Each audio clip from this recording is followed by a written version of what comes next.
At the same time, the patient should not face any other adverse event due to the drug. So that's the basic intention of what PV does, the work of PV. Okay, so now WHO established a program due to the in response to the thalidomide disaster, which was detected in 1961.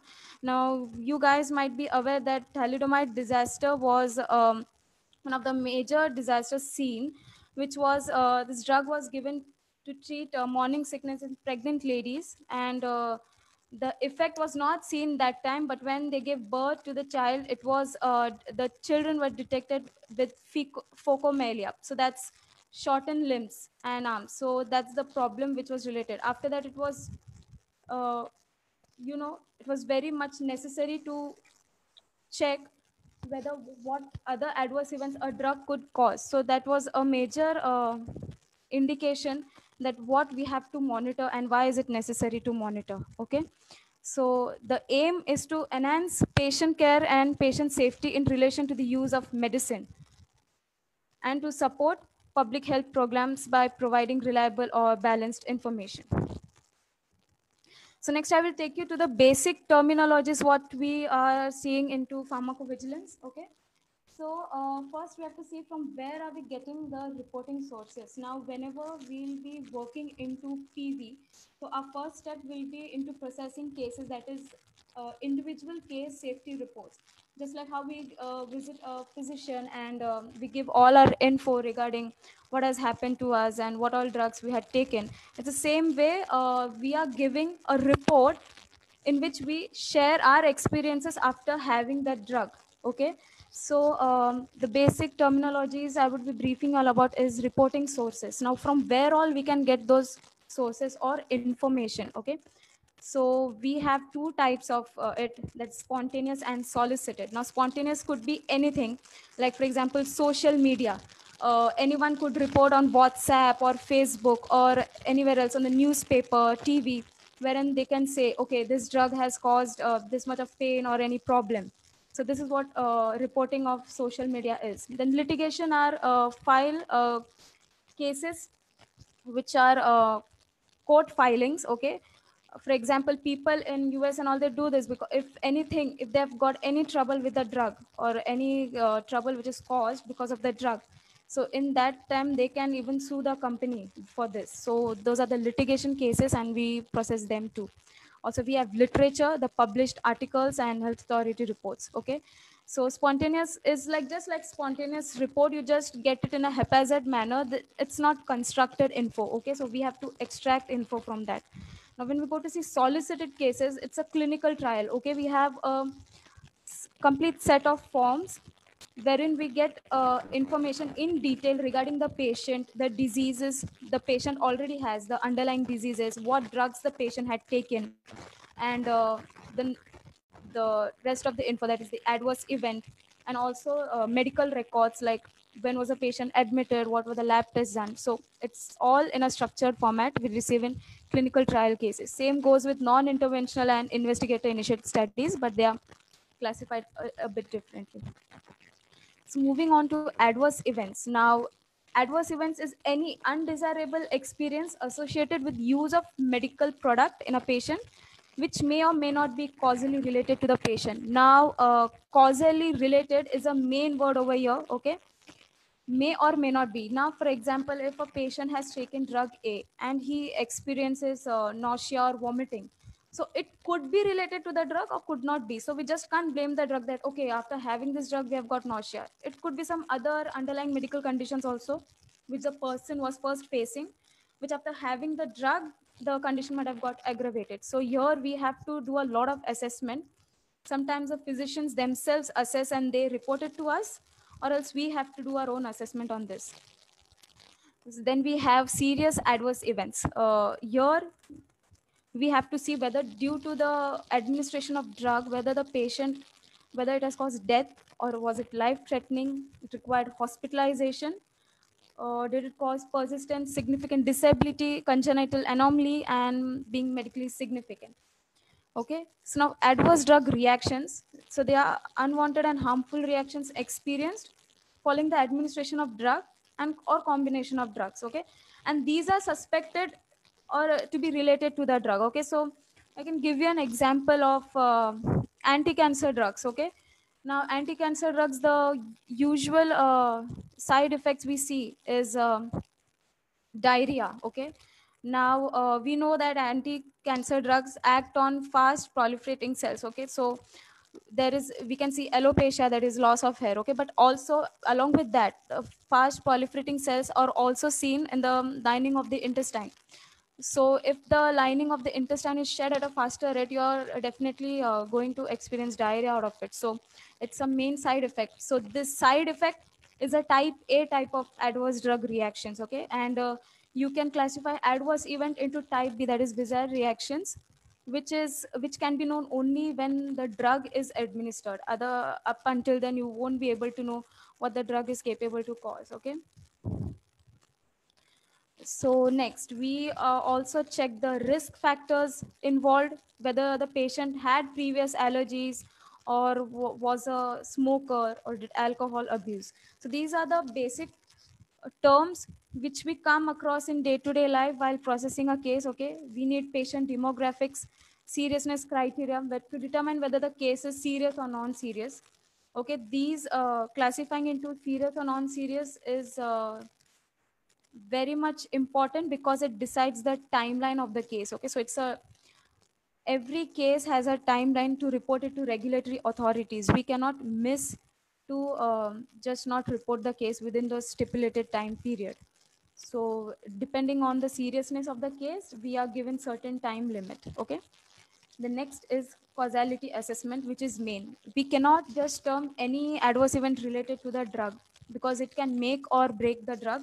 The drug could be banned or could be the batch could be recalled or anything could can happen.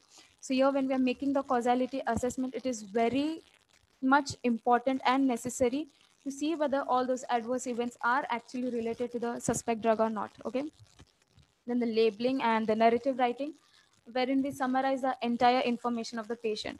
Now, why all this is important is we get in a source document, okay, which is written or scanned or in a fax format. Okay, we need a database so that it's uniformly data entered by and it's throughout the world it's the same. Okay, the guidelines may differ project to project or company to company, but the database which we are using is very much in accordance with the ISH guidelines.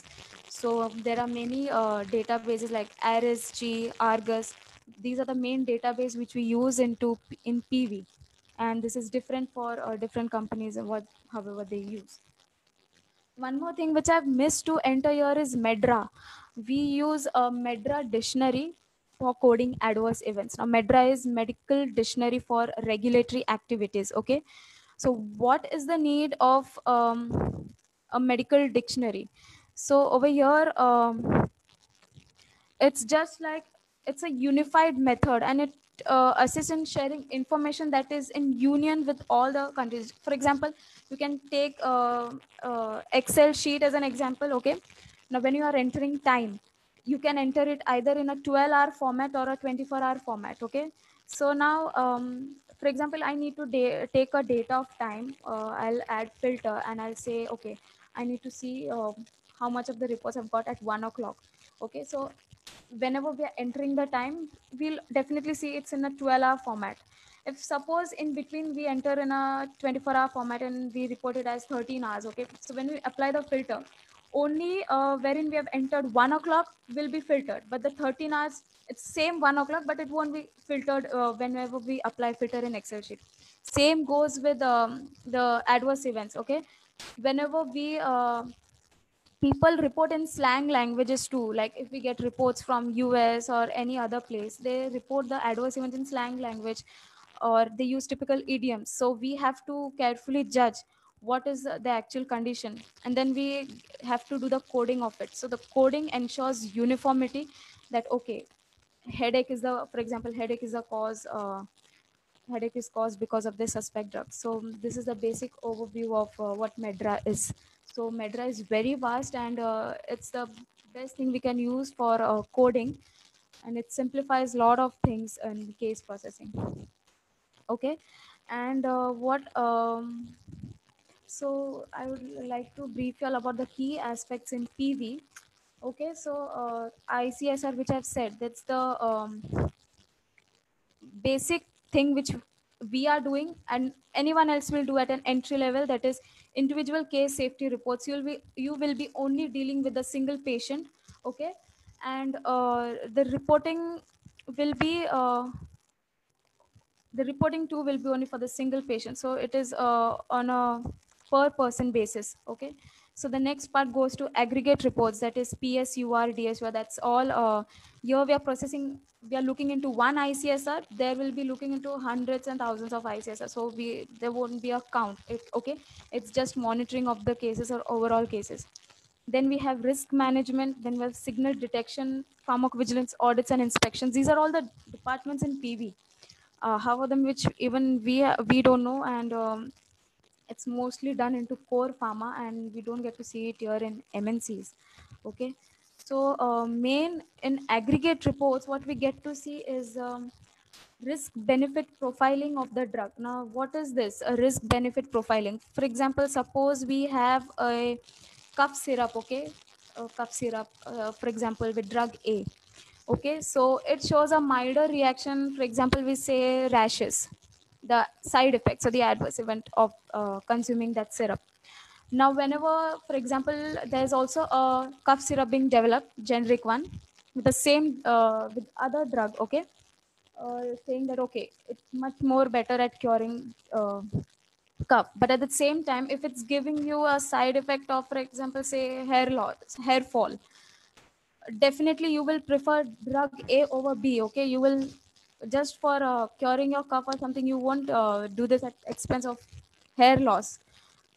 So this is just an example. Okay, so here we are doing the risk benefit profiling, wherein we see how much of a risk can be accepted to get the benefit of the drug.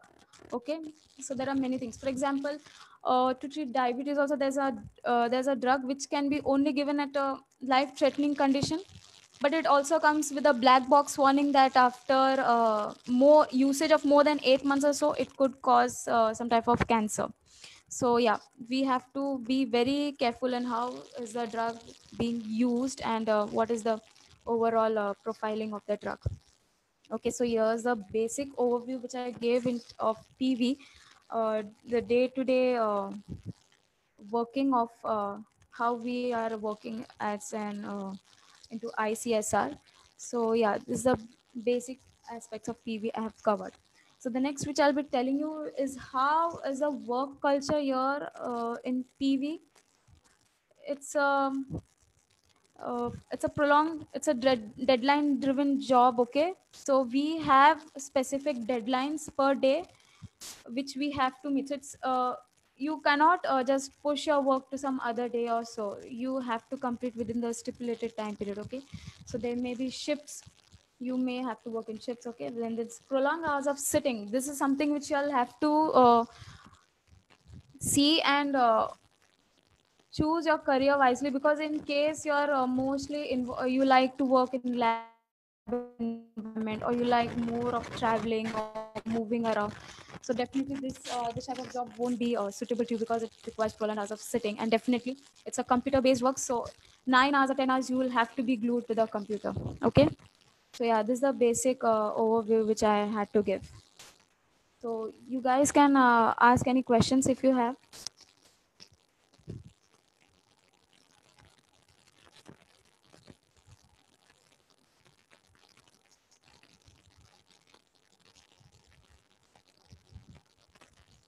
Hello. Yes, Maureen, you're audible. Yeah, yeah. So any questions you all can ask.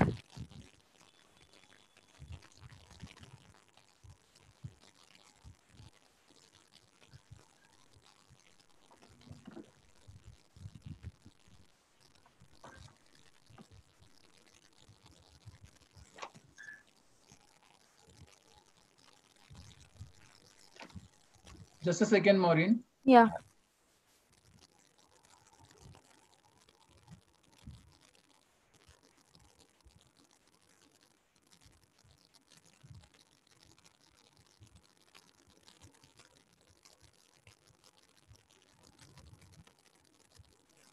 Hello. Yeah, hello. Yeah, the first question is from SY student. Okay. What are the other companies in Mumbai which is offering pharmacovigilance? Okay. There are many. The main MNCs being Cognizant, then TCS, Tata Consultancy Services, and IQVIA. Okay, these are the main companies. Then there are many others which even we don't know, and there are many core pharmas also, like Apotex, and there's MedVigil. Then there are these are the few companies which even we know. Other okay, there's Bioclinica. Okay, that's in Mysore. It's not in Mumbai. Mumbai has lesser amount of companies in such scenarios. Other places like Bangalore and Mysore have a lot of companies where you can explore. Mumbai has these three main MNCs. Yeah, there's Covance. So yeah, these are the companies.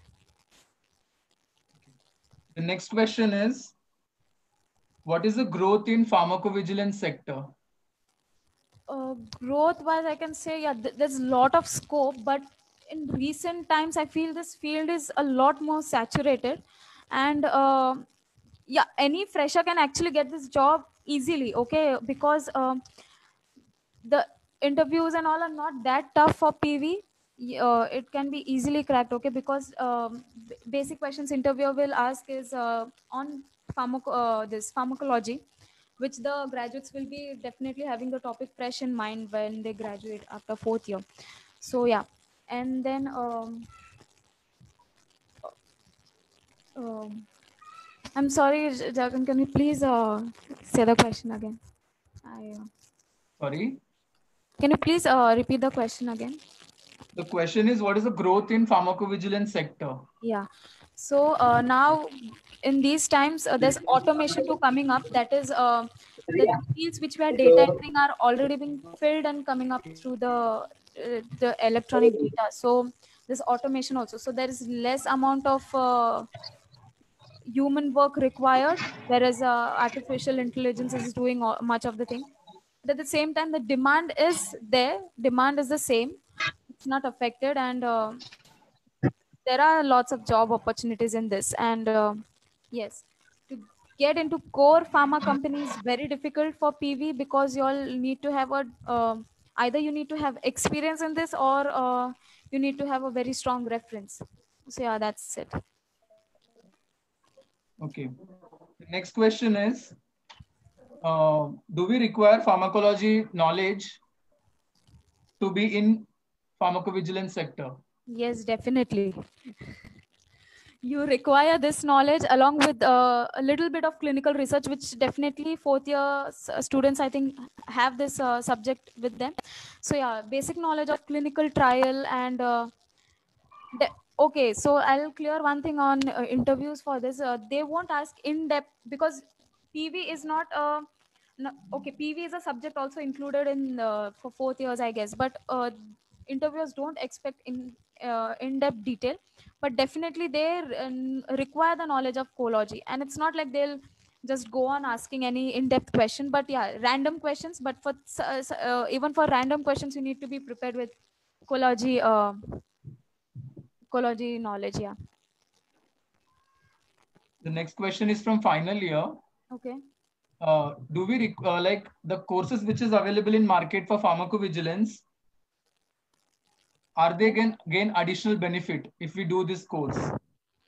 See, according to me, it's of no benefit. Okay, it will only increase your knowledge. You'll be just prepared for it, unless and until you get a training on database, like how you have to do data entry. It's not worth attending, because database, doing data entry, that computer job, you have to be trained on that, which only that company can give you, and it's all based on their project guidelines. And also, it won't be a good option for investing into additional courses for PV, because I myself had joined just with a BPharm degree, and had not done any additional courses.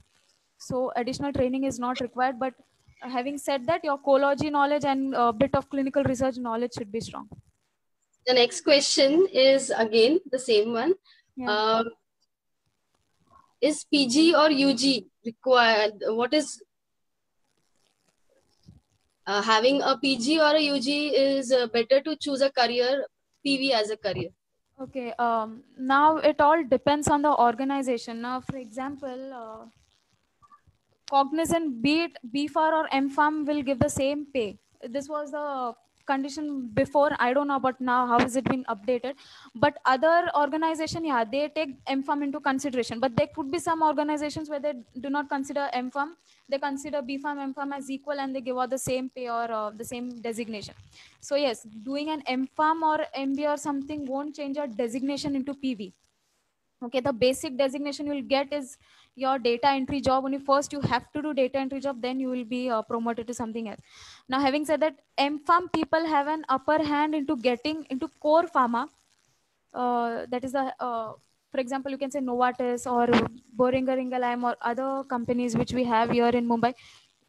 We get an upper hand into joining. For example, even Macloids, so they directly take in MPharm, but they won't prefer BPharm. And in such scenarios, now in 2020, I don't think they will ever take BPharm directly into core pharma.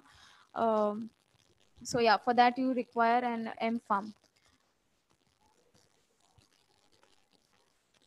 Otherwise, into MNCs like Cognizant, Tata, rest of the MNCs, yeah, they take in BPharm graduates.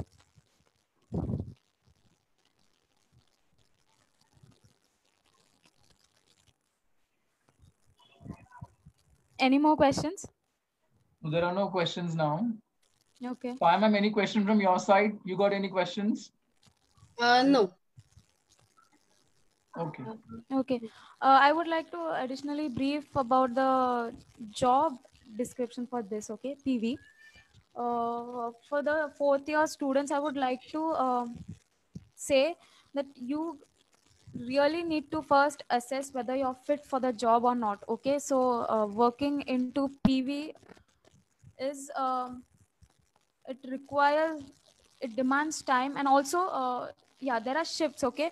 So people should be comfortable working even in night shift. If people are already headstrong and have decided that okay, they do not want to work in night shift and all, then definitely they cannot join it. Especially Cognizant, if you're joining Cognizant, then the first question they'll ask is whether you're willing to work in a night shift or not. So just taking up your resume and going over there for the interview and then saying you're not willing to work for a night shift, you'll be definitely not taken further into interview. So yeah, you all need to make that decision first. Then secondly, in case you all have not yet decided about your future career plans, okay, so it's better to take up any job within this 1 year or 6 months and try and analyze yourselves which role you can be fit into, okay? So I've seen many of my friends, those have joined PV, wherein their interest was not to join into PV, okay? This is because they wanted to do their further studies too. So doing a night shift and then working out other things during the daytime, this benefits, okay? So those who are thinking of pursuing further studies or they need to take a time can take up this job and then just build contacts and analyze what you need to do further, okay? And then when you're going for interviews in such MNCs, okay, a walk-in interview, it's not just 50 or 100, there are more than 400 candidates for walk-in interview, okay? So make sure you allot your entire day for the interview, because it's not like you'll get over in an hour or two. It takes an entire day. So the first your resumes will be screened, that you will be asked whether you will be working in night shifts or not. If you all are clear with these questions, then they'll take you further for group discussions, okay? If you all clear the group discussions, then there'll be HR round, then there'll be technical round wherein you will be asked about the technical queries or yeah, the ecology based questions or clinical research. So these are the basic things which you'll have to focus on when you're looking out for a job.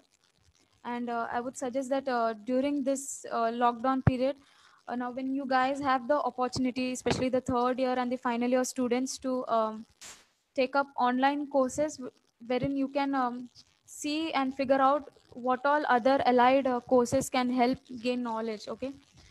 And I would suggest you all doing a course on even emotional intelligence. It will help you further how to get into a corporate world and your journey into corporates.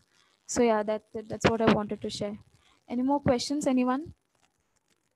There is one more question Okay. which is posted in the comment section. Okay. Um, as you have said that pharmacovigilance sector is bit cramped Yeah. at the current. So what are your views on pharmacovigilance sector, say after 6 years? After 6 years, see, there'll be demand. Okay. The if new see, there is no dearth of jobs in this section because yeah, new drugs will be discovered, invented, or generics are created. Definitely, you will require huge safety data on it. So there is no dearth of job in this. Also now, even if, for example, our work has even more increased during this COVID-19 times because people enrolled in the trial of the drugs which our company is marketing or producing. So those patients who are affected with COVID-19, their cases also are being reported. So anytime if there is a manufacture or production of drug or any generic drug which is to be distributed in the market or launched in the market, it will definitely have its safety profile. No, none of the drug can just get into the market without passing all through the safety measures. So PV will never go out of job. But yes, I can say whatever promotions and all at an organizational level you guys will need, uh, it could come at a slower rate, okay, because this market has already been taken up. So yeah, that's it. That's what I would like to say for this.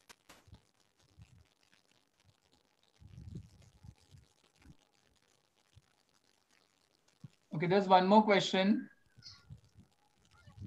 Is it a contract based job? No, no, it's not a contract based job. It's a full time job. Okay. This Hello. question is from Yeah. Deepak sir. Okay. Any other certificate course or online course you can suggest for students to enter in pharmacovigilance, like Excel, etc.? Okay. To go into PV, you actually do not require such allied courses, but yeah, you can think of doing courses of on clinical research.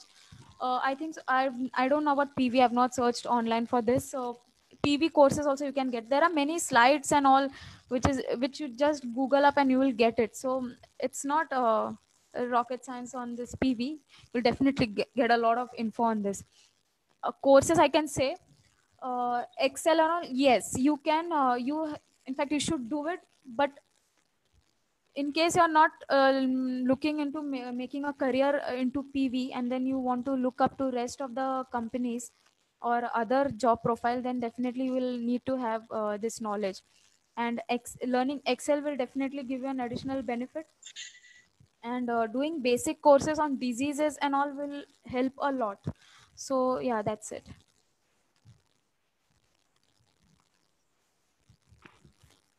Hello, Yes. Hello. Maureen. This is Prashant, sir. Hello, Prashant sir. Uh, Actually, I want to ask that if you can elaborate the importance of communications, how much it is important a job in PV, Yes. one thing. Okay. And second thing, many times students are asking that they should go in the core pharma or they should go in this pharmacovigilance type of field. Pharma, I mean to say in production, QA, QC.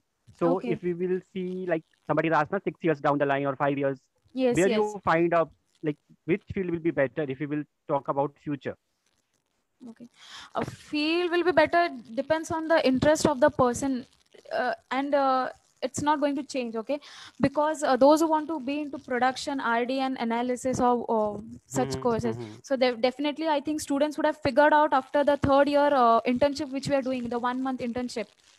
In that, students might have definitely figured out what they want to do, because I had specifically figured out that okay, I don't want to do this kind of job, though I've got a good exposure into production and R&D and all. So yeah, it's a very good field, but it depends on interest whether you want to work or not, because it's a long stand. We have to just stand for long prolonged time, and in production it's such that if you get work, there's work even for more than 10 hours. But if there's no work, for example, there's no sample procured and all, then it's just a complete stop for 2-3 days. That's what I had experienced during my training phase. So if a person is only interested into a desk job and do not want much more of physical exertion or activity, then this is the job which they are looking for, PV or even regulatory affairs. Yeah. I am finding that they are finding this kind of job more fancy and lucrative. Lucrative wise, I don't think so. And if they are thinking that just after B Farm you're going to get too rich or lucrative, then it's not the case. For that, I think you definitely require a higher degree or an Yeah. MBA would do. And that's the real time experience which even I have, and even my friends can vouch for from my other batchmates.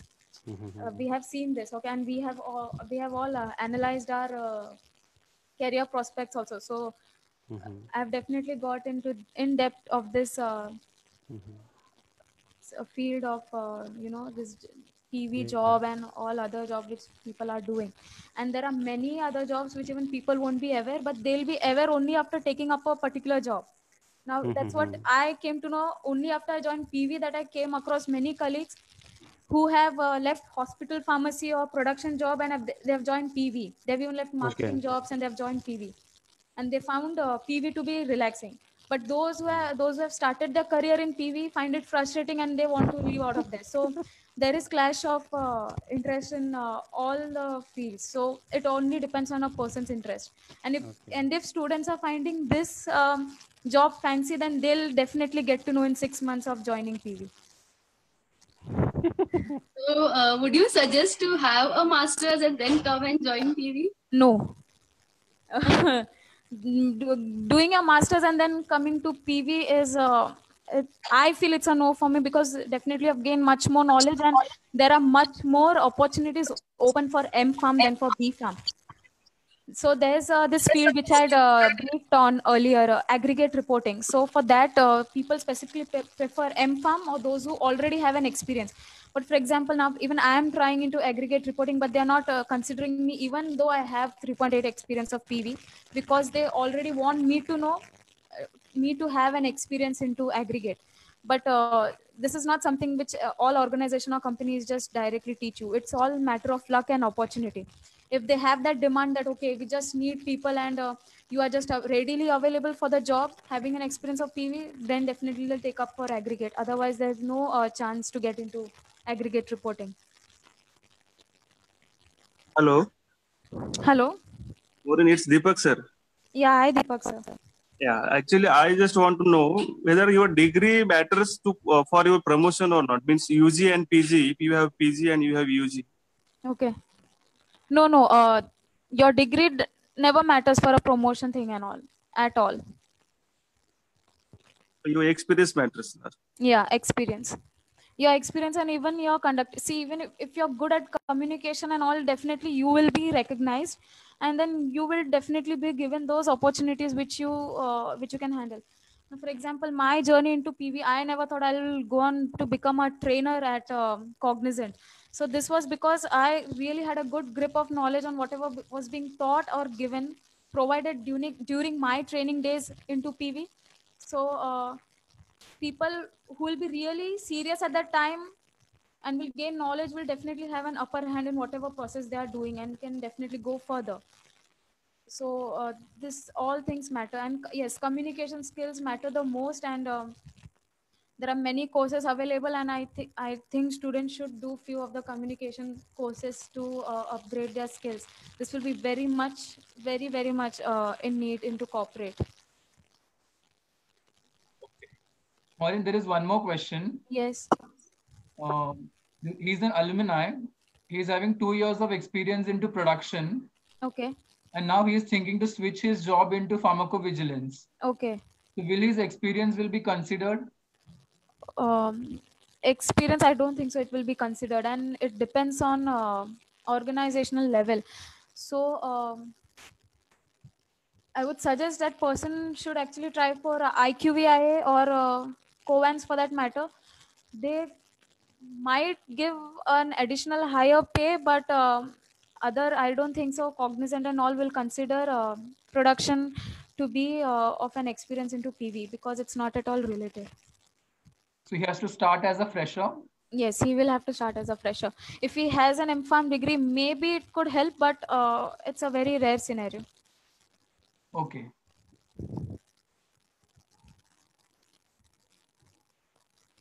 Any more questions, students? Students, feel free to ask questions. No questions in my chat box. There's no more questions in Zoom either.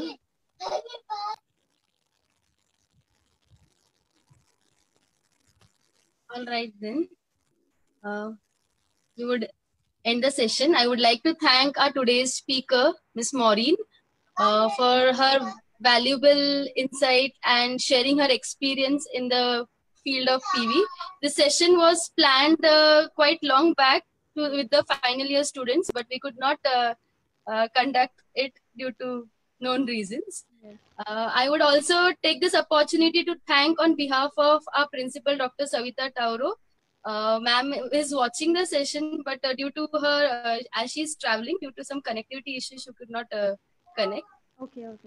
Yeah, so she has asked to give her regards. Yeah, my regards to all.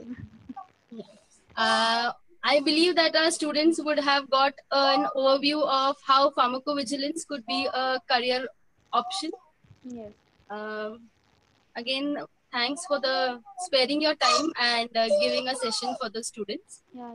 Thank you all for giving me this opportunity. This was my first time conducting a webinar. So I might have faltered in many places, but thank you for giving me this chance. Thank you. So we end our today's session. Thank you. Thank you, Maureen. Thank you.